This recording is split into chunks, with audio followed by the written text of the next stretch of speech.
Assalamualaikum warahmatullahi wabarakatuh. Kami dari kelompok 1 akan mempresentasikan tentang sistem informasi pemasaran. Terdiri dari Yunus Solehudin NIM 119 dan saya sendiri Reski Noviana Anggrestwadi NIM 150. Selanjutnya ada Aziz Silwa Almasih NIM 133 dan Muhammad Rizal NIM 141. Sistem informasi pemasaran. Jika didefinisikan dalam arti yang luas, sistem informasi pemasaran adalah kegiatan perseorangan dan organisasi yang memuaskan dalam lingkungan yang dinamis melalui penciptaan, pendistribusian, promosi, dan penentuan harga barang jasa dan bagian dan gagasan. Sistem informasi pemasaran selalu digunakan oleh bagian pemasaran dalam bentuk sebuah perusahaan untuk memasarkan produk-produk perusahaan tersebut. Sistem informasi pemasaran terdiri dari orang, peralatan, dan prosedur untuk mengumpulkan, memilah, menganalisis, mengevaluasi, dan mendistribusikan informasi yang diperlukan dengan segera dan akurat untuk membuat keputusan pemasaran. Kotler dan Armstrong 2008 halaman 119. Selanjutnya adalah sistem informasi pemasaran. Ada produk yang dimaksud berhubungan bagaimana memuaskan keinginan atau kebutuhan pelanggan. Produk dapat berupa fisik maupun jasa. Yang kedua ada promosi berkaitan dengan suatu cara untuk mendorong penjualan produk untuk memuaskan produk perusahaan yang sudah dikenalkan pada masyarakat luas maupun produk baru. Yang ketiga ada tempat berhubungan dengan suatu cara untuk memproduksi maupun untuk mendistribusikan produk secara fisik pada para pelanggan melalui suatu saluran distribusi. Yang terakhir ada harga berkaitan dengan elemen-elemen yang berkelanjutan dengan apa yang dibayar oleh para pelanggan untuk mendapatkan sebuah produk yang diinginkan. Nah, untuk berikutnya yaitu tentang komponen sistem informasi pemasaran. Komponen sistem informasi pemasaran ini ada 4. Yang pertama, komponen input pemasaran. Sistem informasi pemasaran ini mengumpulkan data yang menjelaskan transaksi pemasaran perusahaan. Pada komponen pertama ini merupakan salah satu komponen input pada sistem informasi pemasaran.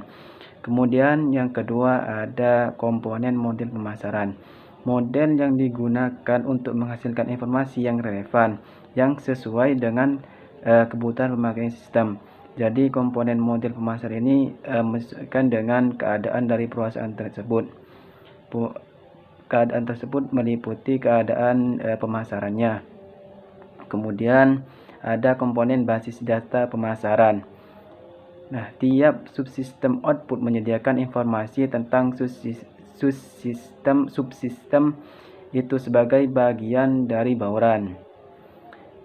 Subsistem produk menyediakan informasi tentang produk perusahaan.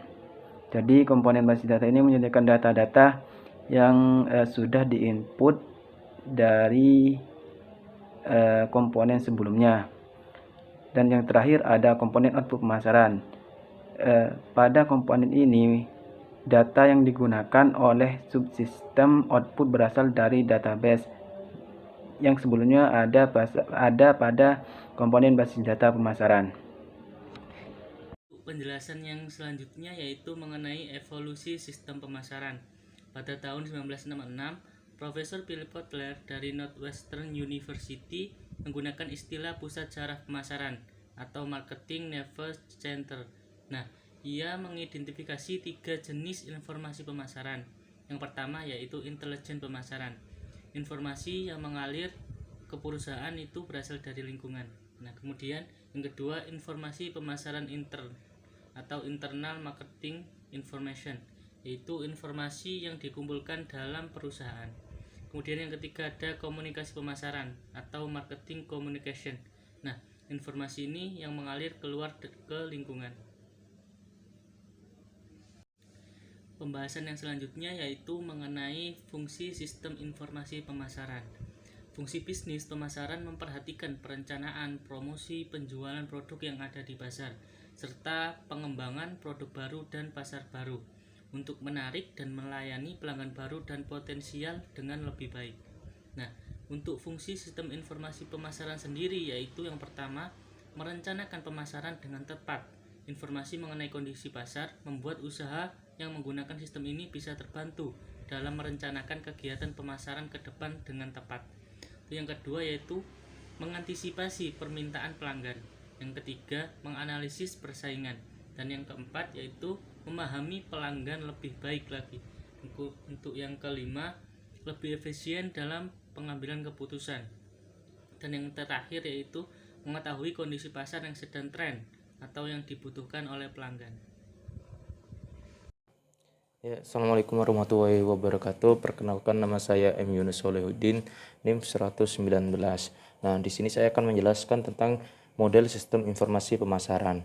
Jadi, pada model sistem informasi pemasaran ini terdapat input yang berupa data atau informasi yang nantinya dimasukkan ke dalam database, dan dari database itu akan dikeluarkan menjadi output, yang dimana output tersebut akan berguna untuk membantu para manajer pemasaran dalam mengambil keputusan. Nah, dimana input ini sendiri itu ada dua sumber, yang pertama dari internal dan yang kedua dari eksternal. Dari input dari internal sendiri ada input sistem informasi akuntansi dan subsistem penelitian pemasaran. Sistem informasi akuntansi ini adalah informasi mengenai tentang transaksi jual beli produk pada perusahaan tersebut.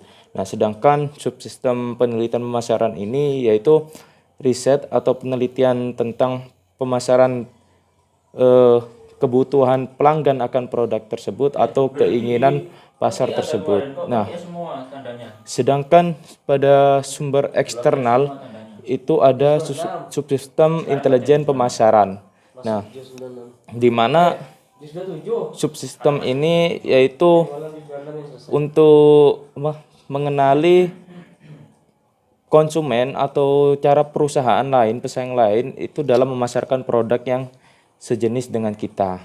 Nah, dari kedua sumber atau ketiga input tadi itu dikelola dalam database yang nantinya keluar melalui output. Yang pertama ada subsistem produk, subsistem tempat, subsistem produksi, subsistem harga, dan subsistem bauran pemasaran. Nah, output dari subsistem produk sendiri ini nanti akan membantu manajer untuk membantu dalam memutuskan produk yang sesuai atau yang akan dipasarkan itu akan seperti apa, dan tempatnya itu di mana agar produk tersebut bisa terdistribusi, dan bagaimana cara mempromosikannya, dan harga yang sesuai itu berapa.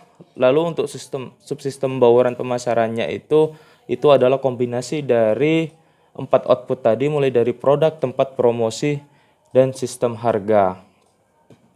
Baik, itu saja mungkin yang bisa saya sampaikan. Sekian dari kelompok kami. Assalamualaikum warahmatullahi wabarakatuh.